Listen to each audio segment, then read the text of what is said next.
Allez, on va reprendre nos travaux de cet après-midi pour une après-midi qui va être dense, puisqu'il sera question, dans la deuxième partie de cet après-midi, de parler des financements européens et d'une politique ambitieuse, justement, pour les territoires, dans la politique 2021-2027.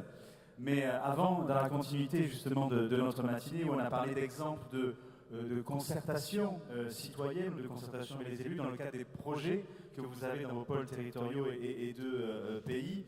Et dans la suite, là aussi, des projets qui ont été défendus ce matin liés à la transition énergétique de vos territoires. On a le plaisir d'accueillir Chantal Jeannot, qui est présidente de la Commission nationale du débat public. Je sais que ce sont des thématiques qui vous sont au cœur, en tout cas, qui ont égrené votre parcours, que ce soit la transition énergétique et maintenant la concertation, parce que c'est vrai que les pays et les pôles territoriaux, aujourd'hui, pour pouvoir lancer leurs projets, ont besoin justement de l'assentiment des citoyens pour pouvoir les porter, les développer au quotidien. Et c'est aussi, je crois, dans nombre de cas, ce que vous faites avec la Commission nationale du débat public. Chantal Jeannot, qu'on peut applaudir.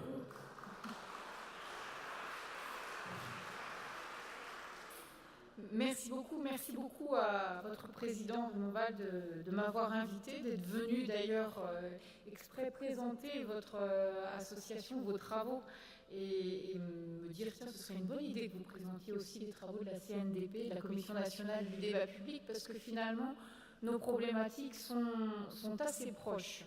Ça ne peut pas paraître évident au premier coup d'œil, puisque la Commission nationale du débat public est une instance très encadrée dans des procédures de concertation qui sont des procédures obligatoires, c'est-à-dire que nous sommes forcément saisis des plus grands projets. Et c'est une jeune dame qui a une vingtaine d'années, que vous avez peut-être connue, mais sans trop savoir finalement ce que nous faisons à la Commission nationale du débat public. Donc je vais commencer par là, parce que ça me semble assez important, avant d'échanger sur nos constats et ce qu'on pourrait éventuellement faire ensemble. On n'en avait pas parlé ça avec Raymond Val. Mais bon, après tout, autant faire un peu de direct.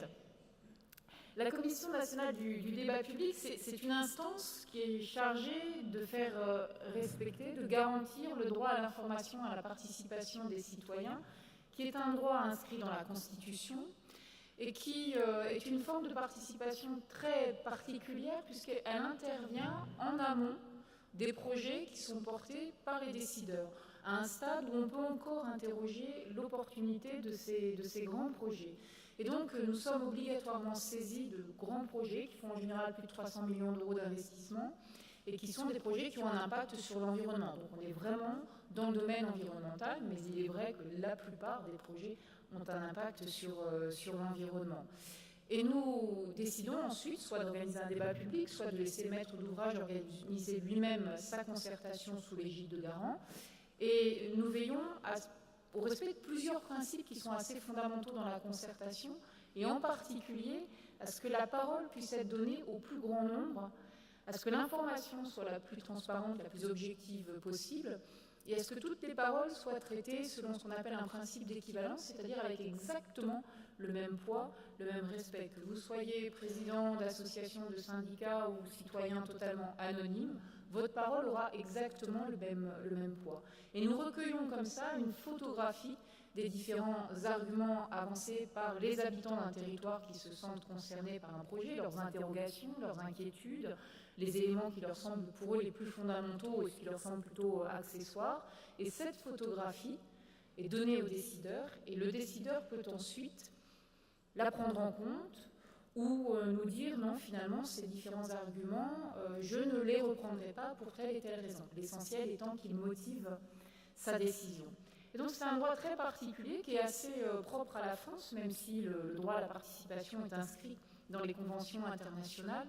Nous sommes sans doute le pays qui l'a le plus abouti, qui l'a le poussé le plus loin dans son organisation et dans sa logique, en permettant un temps qui est quand même assez incroyable quand on y pense dans la vie d'un projet, qui est la mise entre parenthèses de ce projet pendant 4 mois, puisqu'un débat ne dure pas plus de 4 mois, qui permet aux citoyens de s'exprimer de manière la plus libre possible, puisqu'aucune décision n'est prise, et ensuite le décideur est éclairé.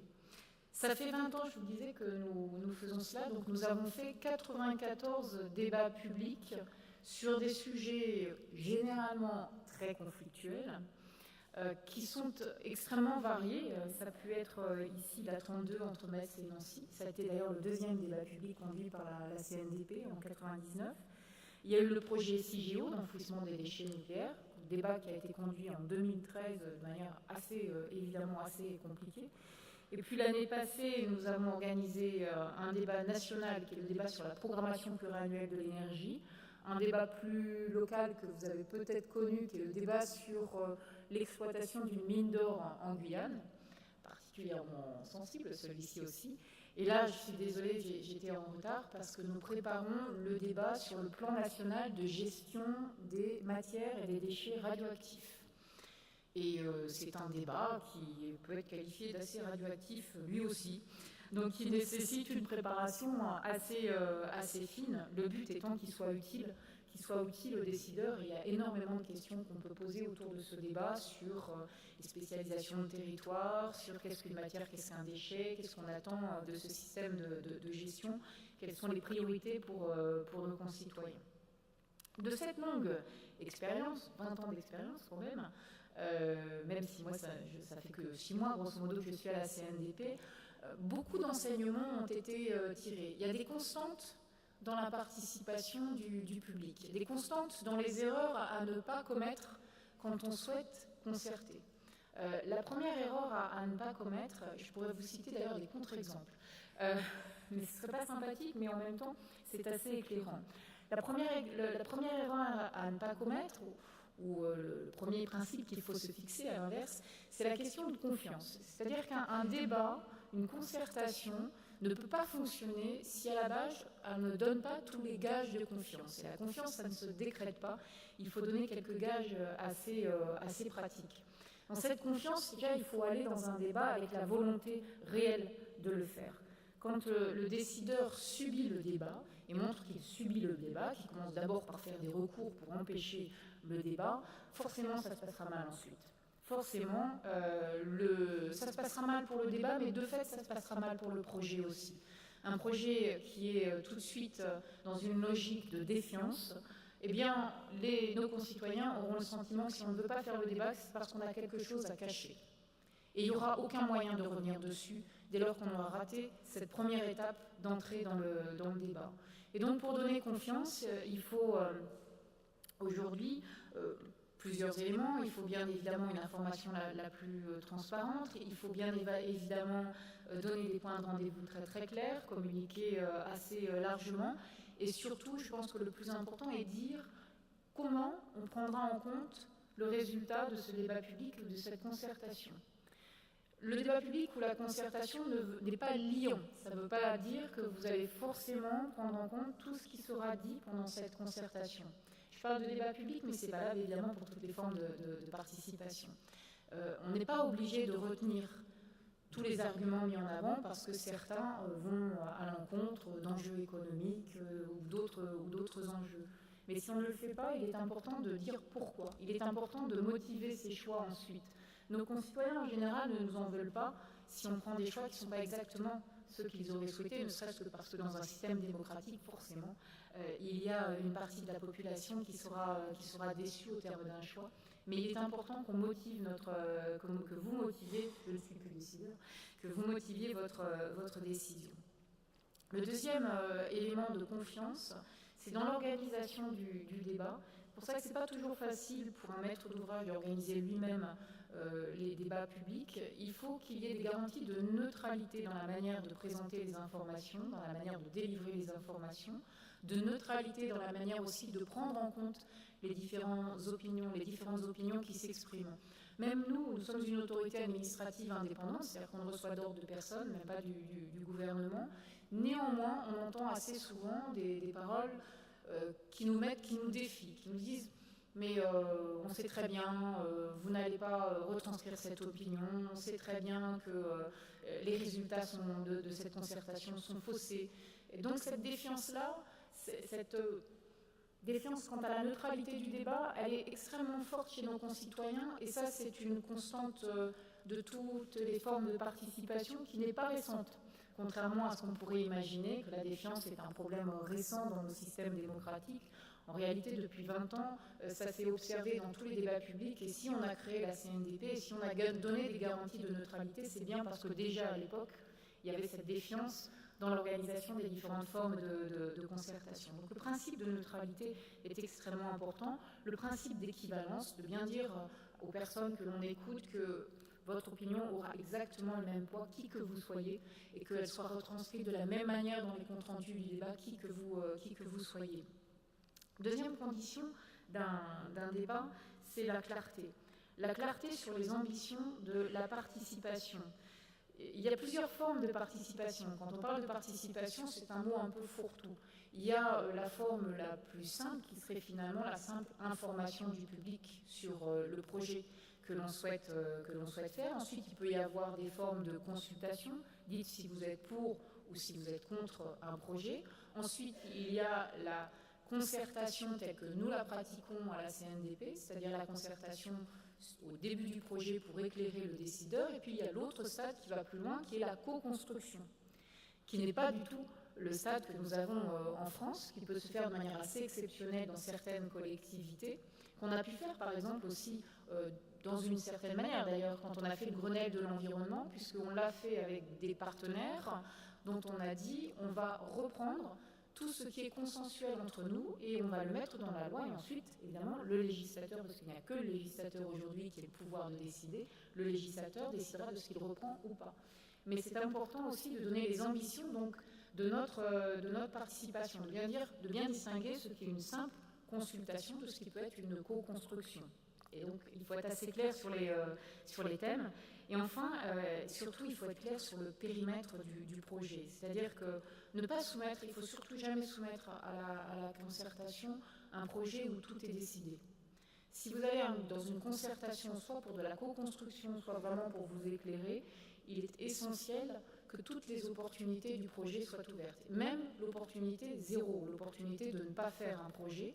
Et ensuite, ce qui marche extrêmement bien, c'est quand on soumet à un débat public un projet avec plusieurs scénarios, qu'on est déjà capable de donner quelques grandes idées sur les impacts des différents scénarios et qu'on invite nos concitoyens à s'exprimer sur les différents scénarios. On fait ça très très bien, par exemple, avec SNCF Réseau. Quand on a organisé un débat public sur la ligne nouvelle Paris-Normandie, il y avait plusieurs fuseaux qui étaient étudiés, et donc le débat a eu lieu sur toutes les villes et tous les tracés potentiels de ces différents fuseaux, et ça a permis ensuite d'affiner le fuseau le plus intéressant pour SNCF Réseau. Donc ça, c'est aussi un élément extrêmement important, aller à un débat sans que le projet soit ficelé, et surtout ne jamais donner le sentiment que le projet est ficelé. Ne jamais, quand on va à un débat sur une concertation avec un projet, qu'en parallèle, on prend des décisions, ça donne vraiment le sentiment que finalement tout ça ne sert à rien et que tout est déjà décidé. On s'est un petit peu ému de cela d'ailleurs quand on a fait le débat sur la programmation pluriannuelle de l'énergie, parce que pendant le débat, le gouvernement a pris plusieurs décisions sur le solaire, sur la méthanisation, et donc ça a donné le sentiment, et on l'a entendu dans les débats, que bon, c'était une concertation de façade, comme on fait du greenwashing, on ferait de la concertation washing, c'est pas facile à dire. Et par conséquent, ça a été beaucoup plus compliqué pour nous ensuite de rebondir dans le débat public et d'aller chercher une nouvelle parole publique. Voilà pour les enseignements. Donc j'en ai un petit peu profité pour tous ceux qui ont envie de faire de la concertation, donner les clés sur ce que nous avons déjà fait et sur les enseignements que nous en avons tirés. La concertation a ceci d'assez génial quand on en fait, que in fine, c'est beaucoup de bon sens. Quand on fait des concertations sur des grands projets d'infrastructure, tout particulièrement ferroviaires, parce que maintenant il n'y a plus de grands projets routiers, le premier, quoique on en a eu un récemment, qui était à La Réunion, qui était un projet de contournement routier d'une commune extrêmement embouteillée. Le premier message qui est systématiquement délivré, c'est avant de créer une nouvelle infrastructure, améliorer l'existant. Et ça, c'est une constante de tous les débats publics, améliorer l'existant avant de créer de nouvelles infrastructures. Il y a de nouveaux messages aujourd'hui qui sont très étonnants, qui sont pour le coup une donnée tout à fait récente, qui sont des messages qui remettent en question des modèles de développement. Je vous citais tout à l'heure l'exemple de la Réunion. Ce qu'ont dit les Réunionnais et les habitants de cette commune, c'est des habitants qui passent parfois 1 heure à 1 heure et demie dans des embouteillages dans cette commune du Tampon pour aller travailler. Et c'est tous les jours. Hein. Et ils nous ont dit, plutôt que de faire une voie rapide, qui va être une voie où des touristes vont passer de manière extrêmement pressée dans des cars, nous, ça ne correspond pas du tout à notre modèle de développement, ça ne correspond pas du tout au modèle de tourisme qu'on souhaite pour notre île. On ne veut pas des touristes pressés. Nous, on est des gens calmes, on n'est pas pressés, et finalement, ça ne nous gêne pas tant que ça de rester dans les embouteillages. C'était bien la première fois qu'on entendait ce type de message, mais ce n'est pas propre à La Réunion. On l'a entendu à d'autres endroits aussi. Donc il y a vraiment une interrogation actuellement sur les modèles de développement que l'on choisit quand on met sur la table de nouveaux grands projets. Et ça aussi, c'est un élément important dans les débats, c'est qu'en général, vous partez d'un projet très technique et il y a toujours une élévation du débat qui va aller sur des fondements beaucoup plus politiques, sur des valeurs. Et nos concitoyens s'expriment beaucoup plus sur des valeurs que sur des éléments extrêmement techniques. La controverse technique intéresse beaucoup les experts, intéresse beaucoup les habitués des différents projets. Quand on parle d'énergie, on a des habitués qui, eux, vont parler énormément de technique. Mais nos concitoyens vont beaucoup plus nous parler de valeurs et d'enjeux beaucoup plus globaux, en tout cas qui comptent à leurs yeux. Et ça, c'est extrêmement intéressant. Ça veut dire que le débat public a une dimension extrêmement politique et extrêmement intéressante pour le décideur. Et j'en viens donc à mon dernier point, parce que j'espère ne pas être trop longue, qui est qu'est-ce que l'on peut faire ensemble. J'ai vu tout à l'heure, malheureusement je n'ai pas entendu, et c'est bien dommage, parce que vous avez parlé ce matin donc, de participation et de concertation, et j'ai lu dans les différentes déclarations que tout l'enjeu de la NPP, c'est d'être capable de couvrir ces territoires interstitiels, parce qu'on a un modèle de développement et de métropolisation aujourd'hui qui, loin de nécessairement créer des dynamiques positives pour les autres territoires, peut au contraire accentuer les différences et laisser de côté des territoires interstitiels. On a le même problème quand on fait du débat public et quand on fait de la participation, qui est de laisser de côté des personnes qui ne viennent pas s'exprimer dans les réunions publiques, qu'on ne va pas toucher nécessairement dans des ateliers thématiques. On fait tout pour essayer de les aborder, mais ces personnes ne viennent pas s'exprimer. Elles sont silencieuses, soit parce qu'elles sont désabusées, soit parce qu'elles considèrent que leur parole finalement n'a pas beaucoup d'importance, ou parce qu'on n'en tiendra pas compte. Et donc ces personnes, vous les connaissez, ou en tout cas, vous savez qu'elles existent comme nous, et c'est ces personnes-là qu'il faut qu'on aille toucher. Et par le biais de la NPP, qui a quand même une implantation sur les territoires beaucoup plus importante que les autres structures, parce qu'elle est très innovante. Donc elle a cette capacité à aller chercher des personnes qui, aujourd'hui, ne vont pas aller s'exprimer ailleurs. On a sans doute moyen d'échanger sur nos méthodes, quand on a des gros débats publics, de travailler ensemble et de vous laisser parfois la main sur des manières de concerter, des manières d'organiser des débats qui permettraient de toucher ces personnes.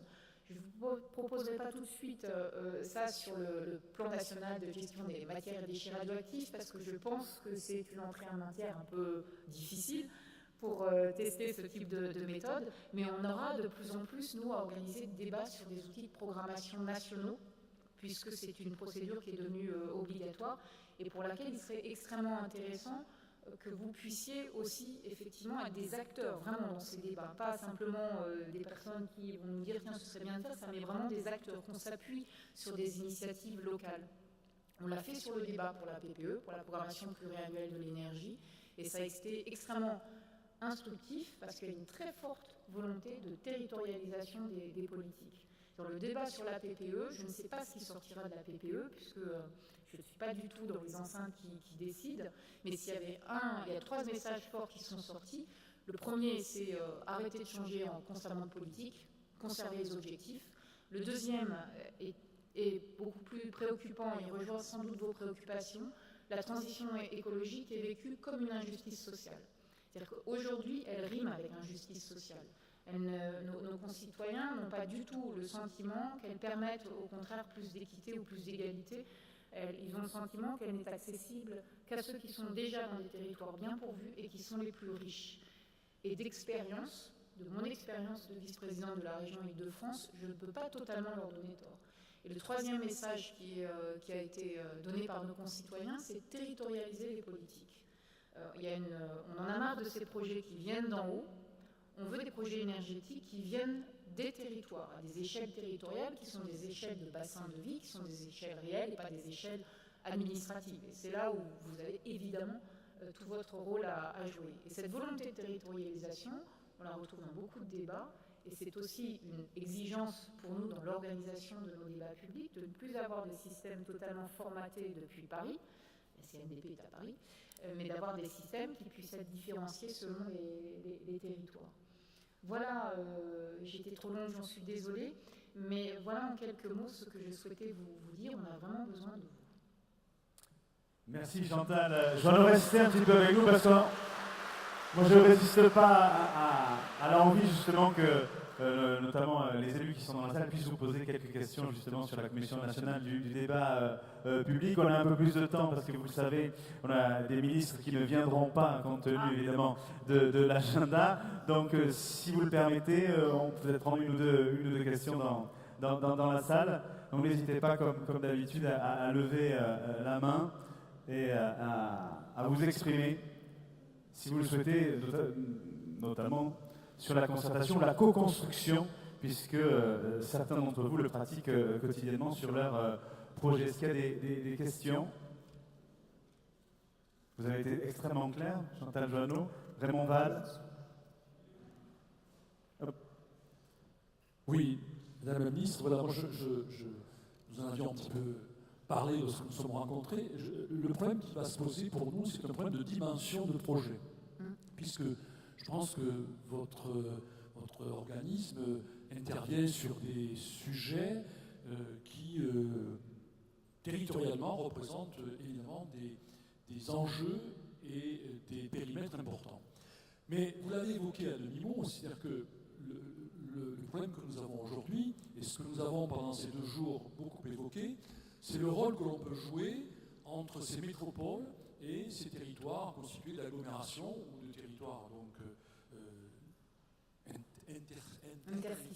interstitiels. Et là, vous imaginez lorsque un territoire de pays ou plusieurs territoires de pays ou PETR envisagent de s'amarrer à une métropole ou de faire le lien entre une métropole et puis une agglomération qui est un peu plus loin. Et c'est vrai que c'est pas certain que la population comprenne ça, puisque une métropole, ça irrigue, certes, ça désertifie, mais souvent, ça crée évidemment des situations difficiles à gérer, que les habitants des territoires ruraux, pour se rendre à la métropole, aient beaucoup de difficultés, et la métropole est arrivée au moment où ne sait pas trop comment gérer, finalement, cette mobilité entre ces territoires. Donc, est-ce qu'on pourrait imaginer que, en fait, il y a 15 métropoles qui ont reçu, donc à travers un pacte d'innovation État-métropole, qui ont reçu une mission de coopérer avec les territoires périphériques. Donc on pourrait imaginer que par métropole, on essaie de savoir comment on pourrait organiser cette coopération, quelles sont les conséquences, mais aussi quel est l'avis des habitants en périphérie, je parle peut-être même de la métropole. Est-ce qu'à ce niveau-là, on pourrait concevoir une matrice de projets de contrat de réciprocité, pour citer son nom, et qui nous permettrait, en s'appuyant sur ce pacte, de faire jouer un rôle à la Commission nationale du débat pour, en quelque sorte, d'une part, motiver la métropole à nous entendre, et puis à motiver les habitants d'un périmètre qu'on ne définirait qu'après cette consultation, même si au départ, on pourrait imaginer un périmètre de négociation, à travers votre commission. Quel en serait le coût? Et est-ce que c'est envisageable dans le cadre d'une convention qu'on pourrait signer ultérieurement? On peut tout imaginer. Parce que l'avantage qu'on a, c'est que la CNDP est une autorité administrative indépendante avec un périmètre d'intervention qui est défini de manière extrêmement large dans la loi, puisqu'il y a toutes les saisines effectivement obligatoires de la CNDP, mais au-delà de ces saisines, on peut être saisi effectivement par des collectivités, par des élus, par des associations sur des projets, et on peut aussi faire du conseil et de l'expertise. Par exemple, on le fait sur des matières extrêmement diverses. En ce moment, on fait sur les consultations citoyennes européennes, on on fait par exemple tout ce qui est la garantie de la bonne restitution du résultat de ces concertations, et donc c'est nous qui allons écrire le rapport. Donc ça peut être de choses aussi simples comme ça, comme un accompagnement complet sur une procédure de concertation ou de participation. Sur des procédures de concertation, de participation, quand on est dans le cadre du conseil et de l'expertise, le coût est gratuit.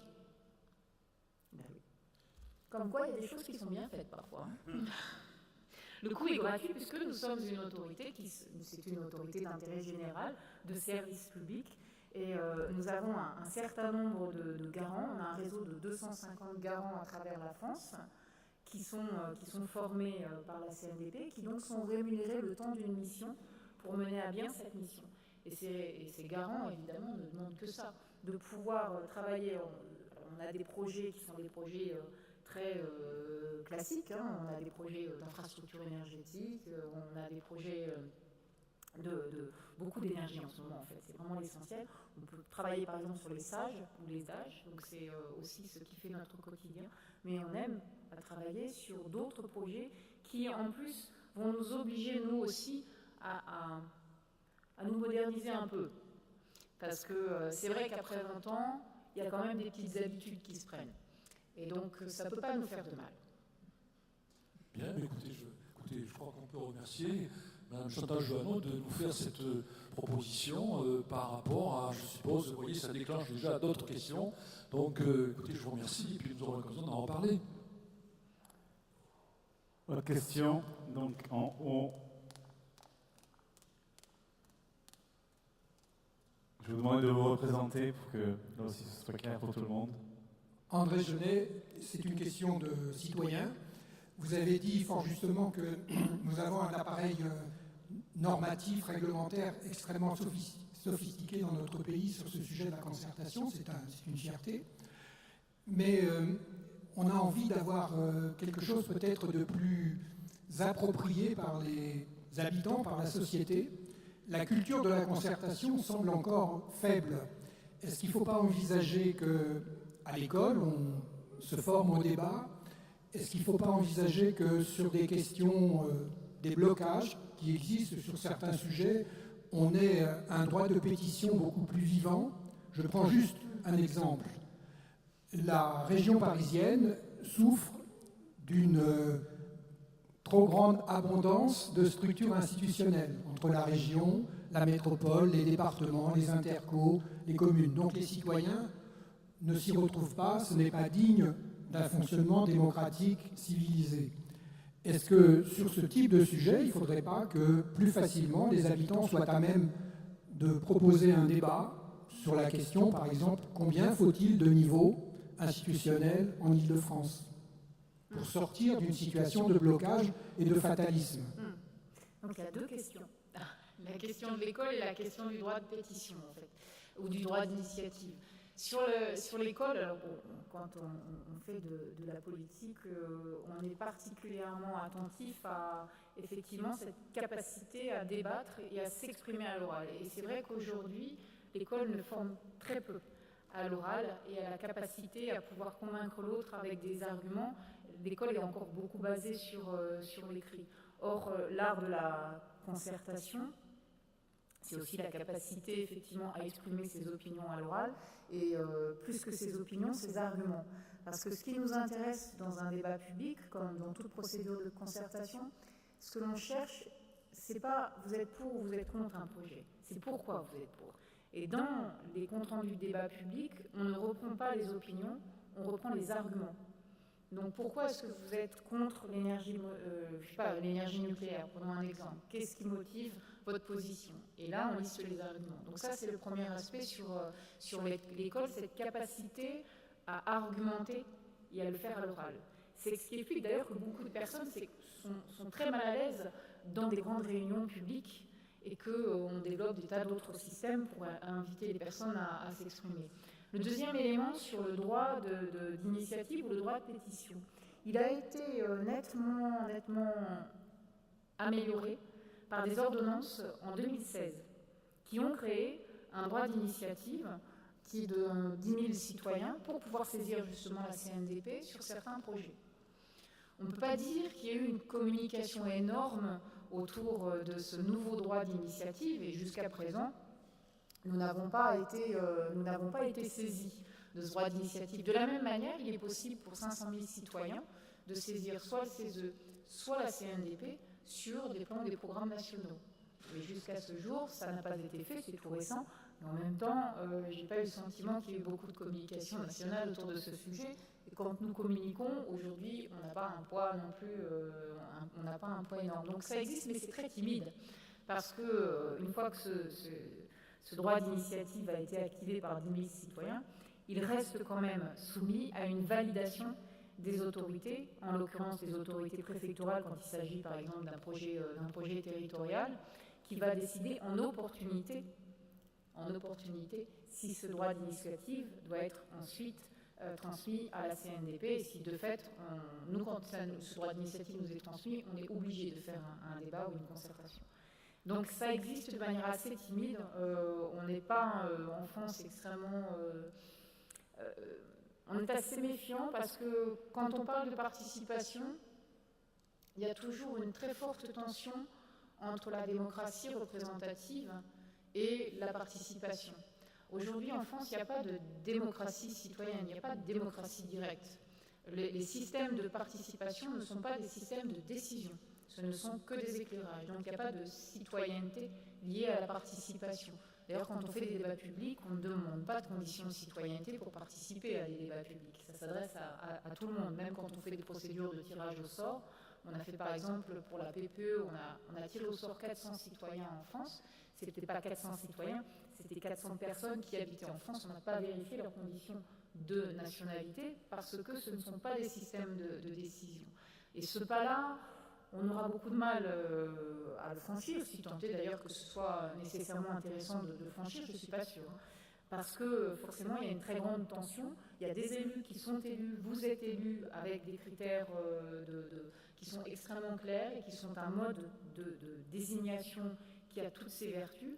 Et par conséquent, cette tension, je ne sais pas jusqu'où on peut aller pour aller plus loin dans des droits d'initiative qui seraient des droits contraignants par rapport à la décision. Mais ça, c'est un autre débat. En tout cas, sachez qu'il existe bien des procédures. Je vous reporte aux articles L121 du Code de l'environnement. Oui.